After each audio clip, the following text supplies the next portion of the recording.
I sat there in the conference room, second row from the front, trying not to let my face twitch. Kyle, our brand new company director, was standing up like some motivational speaker off LinkedIn, talking about cutting the fat and restructuring for efficiency. Then he said it.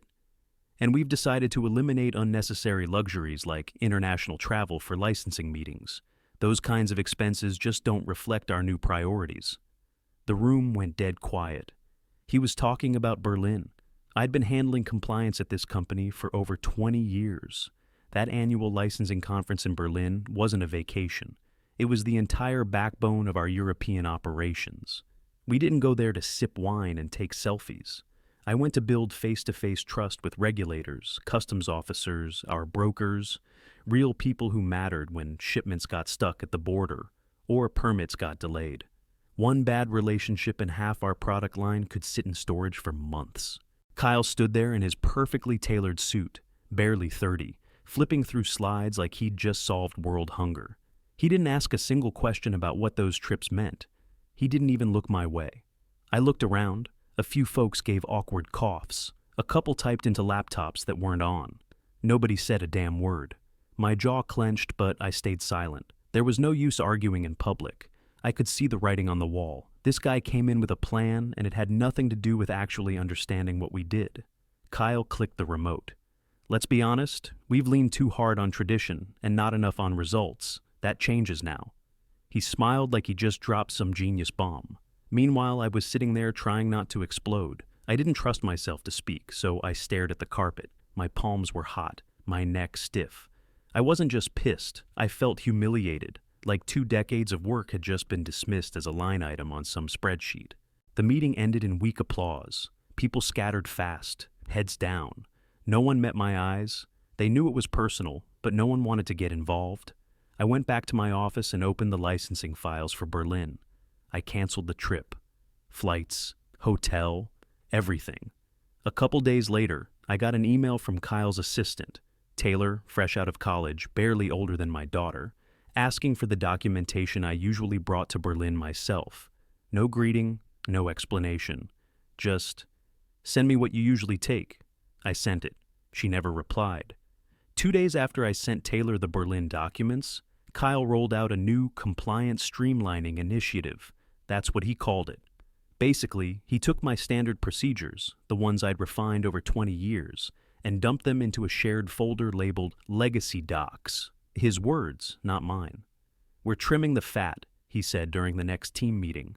We're bringing in agility and modern thinking. No more outdated bottlenecks. He didn't say my name, but he didn't have to. Everyone looked at me. Nobody said anything. I didn't flinch. I stopped arguing right then. Instead, I opened a folder of my own. I called it Compliance Transition Notes. But it was really just my personal record. Every policy he changed, every process he stripped out, every half-baked phrase that came out of his mouth. I logged it all. Dated, time-stamped, copied. He loved using words like synergy and optimization. But every time he spoke, it got clearer he didn't actually know how anything worked. During a vendor call, he told our customs broker that compliance was mostly a formality. The guy on the line didn't even respond. Just a long pause, then he redirected the question back to me. I gave the answer, Kyle talked over me, and I wrote that down too. I could feel myself fading out of meetings. Not physically, just in presence. Nobody asked me for insight anymore. They'd loop me in on emails as an afterthought, or leave me off entirely. One day I caught Taylor explaining our classification procedures to a new hire, and she got half of it wrong. I corrected her gently in front of the guy, and she gave me this fake smile and said, "Kyle's actually reworking that whole system." I didn't respond. I just made a note. Even people who knew better stopped pushing back. They wanted to keep their heads down. I don't blame them. Meanwhile, Kyle was getting cockier, walking into meetings 5 minutes late with that smug confidence, cracking jokes, throwing out buzzwords while sipping his protein shake like he was on a podcast. But the cracks were showing. Projects started stalling. Brokers didn't respond as fast. Shipments got stuck longer in customs. Kyle blamed logistics. Taylor blamed the software. Nobody blamed the actual cause, because nobody wanted to admit it. I kept watching, kept waiting. Then the call came in. Unknown number. German country code. Tom. It was Klaus, my contact at the Berlin licensing office. We'd worked together every year since 2006. We have an issue with the renewal documents. They're incomplete. No signatures, no tariff references. I leaned back in my chair. I'm not handling that anymore. You'll have to reach out to our new compliance coordinator. He sighed. Already did. No response. This is time sensitive. I understand, I said, and hung up. Then I opened my folder and added a new entry. October 12th. Berlin license renewal flagged. Klaus contacted. No response from Taylor. No resolution. A week after Klaus called, Kyle held a company-wide meeting in the big conference room. Stood up front like he was unveiling a product launch. We're taking bold steps to cut unnecessary spending, he said, pacing like he was on Shark Tank. And starting this quarter, all non-critical travel is officially eliminated.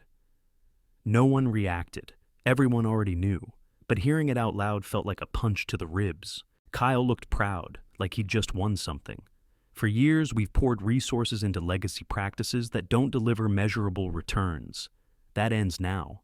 We're building leaner, smarter systems. He was talking about Berlin. About me. I stared at the floor under the table. All those years of shaking hands, building trust, solving problems face to face, just erased. Reduced to a line in a PowerPoint slide. Kyle called it streamlining.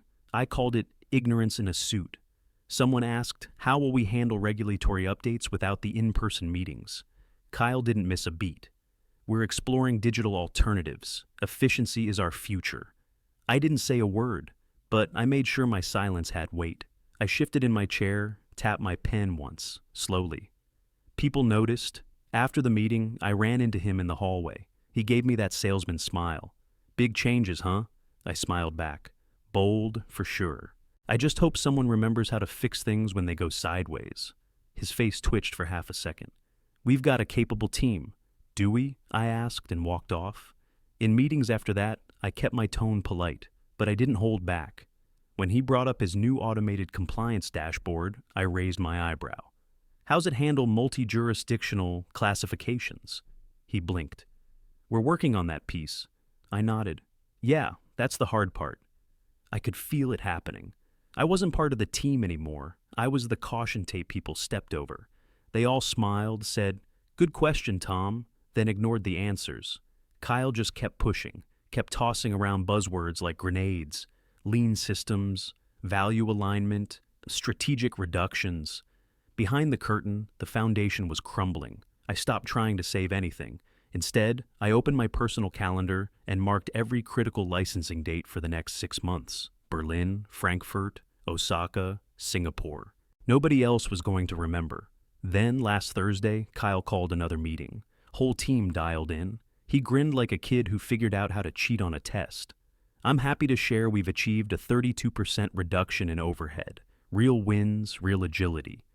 I stared at the screen. No mention of Berlin, no word on the open licensing issue. Just more numbers, more noise. I flipped to my private notes, typed one line, Nov 2. Kyle announces efficiency wins, while Berlin license remains unresolved. 3 days after Kyle's efficiency wins speech, I got the email from Berlin. Subject line, second reminder, urgent, license expiration. Notice, I didn't even open it at first, just sat there staring at the notification. Then I forwarded it to Taylor. No message, just hit send and copied Kyle. Nothing, no reply, no confirmation, not even a read receipt. That license covered our entire product line in Germany. One missed deadline and the whole thing locks up. Imports freeze, shipping stalls. We start bleeding money by the hour. But I wasn't in charge anymore. That was clear. Taylor, bless her heart, was trying. But this job wasn't her lane. She came from marketing. Now she was juggling international regulations, classification codes, trade zones. Stuff it took me years to learn by screwing it up the hard way. I passed her desk once and saw her watching a YouTube tutorial on customs forms. Swear to God. Meanwhile, Kyle kept charging ahead, still convinced his buzzwords were doing the heavy lifting. Innovation means trusting fresh minds, he said in the last meeting after Taylor misquoted a regulation and I corrected her under my breath. He looked right at me. We've got to let go of outdated perspectives and let new talent thrive. I looked around the room. Nobody met my eyes. I went back to my desk and opened my notes. Wrote it down, Nov 6. Taylor provided incorrect regulation data during meeting. Kyle defended, no corrections made. The resentment didn't come in loud. It came slow and quiet, like water leaking behind a wall. Every time Kyle talked about agility, I felt myself disappearing a little more. My work didn't matter anymore. My knowledge didn't matter. I was just part of the old system, and he was here to modernize. Except his version of modern was reckless and lazy. That afternoon, the Berlin office emailed again. Final warning, non-compliance penalties pending. I stared at it. For a second, my hand hovered over the keyboard. I could have fixed it. I could have called Klaus, walked Taylor through it, pushed it through manually. Instead, I forwarded the message again. To Taylor, CC, Kyle. Subject, FWD, final warning. Body, following up. Then I opened my note file and added a new line. Nov, E6. Berlin sends final warning. Taylor unresponsive. Penalties imminent. And I closed my laptop. The next morning, the first official notice hit my inbox. Subject, urgent, license at risk. It was from the German regulatory office. Formal, clipped, translated into bad English. The kind of message you only get once before things start shutting down. I forwarded it again. To Taylor, to Kyle. Copied legal. Sat back and waited. 5 minutes later, I heard Taylor's heels clacking down the hall, her voice rising through the cubicles. Kyle, did you see this? They're saying it expires Friday. His reply came sharp. Handle it, just get it done. I leaned back in my chair, watching the ceiling fan spin, listening to the panic build. Phones started ringing. People whispered. Somebody printed something and dropped the papers right outside my door. I didn't move. I wasn't part of it anymore. That was the rule, remember? Still, I opened a new document, my archive, and started adding to it. Every notice, every email chain, every meeting recap. I saved PDFs, screenshots, even the timestamps. By noon, Kyle was pacing between offices, barking questions he didn't understand the answers to. Taylor looked pale, her desk covered in sticky notes and coffee cups. I saw her trying to upload the old license forms to the wrong portal. She didn't even know the file naming rules. I could have fixed it in 5 minutes, but that wasn't my job anymore, so I just sat there, quiet, watching it unravel. By Wednesday, the renewal window had closed. That was it. Once the system time-stamped the expiration, the certification was void. No grace period, no appeal. Kyle called an emergency meeting that afternoon. He tried to sound in control. We're in contact with the Berlin office, he said, hands on his hips. This is just a temporary administrative hiccup. A hiccup that was about to cost millions. I made another entry in my notes. Nov, 10, license expired, Berlin operations at risk, leadership in denial. That night, after everyone left, I stayed behind. The building was silent, just the hum of the HVAC and the glow from my monitor. I backed up my entire folder onto a flash drive, labeled it Archive Compliance Transition. If this ship was going down, I wasn't going with it empty-handed. Thursday morning, I came in early, opened my inbox, there it was, an email from our customs broker. Subject, urgent, accrued penalties. The fines had already started. I clicked it open, read the first line, and smiled. Then I opened my note file and started typing. By the end of that same day, Germany locked us out. No warning, no extra notice. The licensing system flagged our company as non-compliant, and with that, all access to the export platform was revoked. Shipments froze. Trucks stopped moving. Clients started calling. And Kyle? He walked straight into IT and started pointing fingers. Is this a server issue? DNS? Are we blocked on their side? The lead IT guy just stared at him. This isn't tech. This is legal. I didn't say a word. Just sipped my coffee from across the room while Kyle spun in circles. He eventually stormed out of IT, heading straight for Taylor's desk. I could hear the desperation in his voice now. You were supposed to submit everything 2 weeks ago. She tried to defend herself, but her voice cracked. You told me to wait for your approval before uploading the files. You said, I said get it done, he snapped. I added another line to my notes. Nov, 11. Germany blocks system access. Operations frozen. Kyle blames IT. Taylor panics. At 11:15, I got a call from customer service. Tom, the girl said, we've got clients in Munich and Dusseldorf demanding answers. Their shipments are stuck at customs. Brokers won't release anything. They're threatening to cancel contracts. I paused. You'll need to escalate that to legal. There was a beat of silence. But you're compliance, right? Not anymore, I said, and hung up. Kyle kept pretending he was in control, called a meeting with the leadership team, sat at the head of the table like he wasn't on fire inside. This is manageable, he said, face pale. We're drafting a response strategy. I've asked Taylor to prepare a revised submission packet. We'll expedite. No one believed a word. I looked around and saw the faces, marketing, logistics, finance, all of them realizing at the same time that the golden boy in the designer suit didn't have a clue. I leaned back, arms folded, watched it happen. That night, I got an email from legal. Subject, client escalations. Attached were 3 formal complaints from German distributors.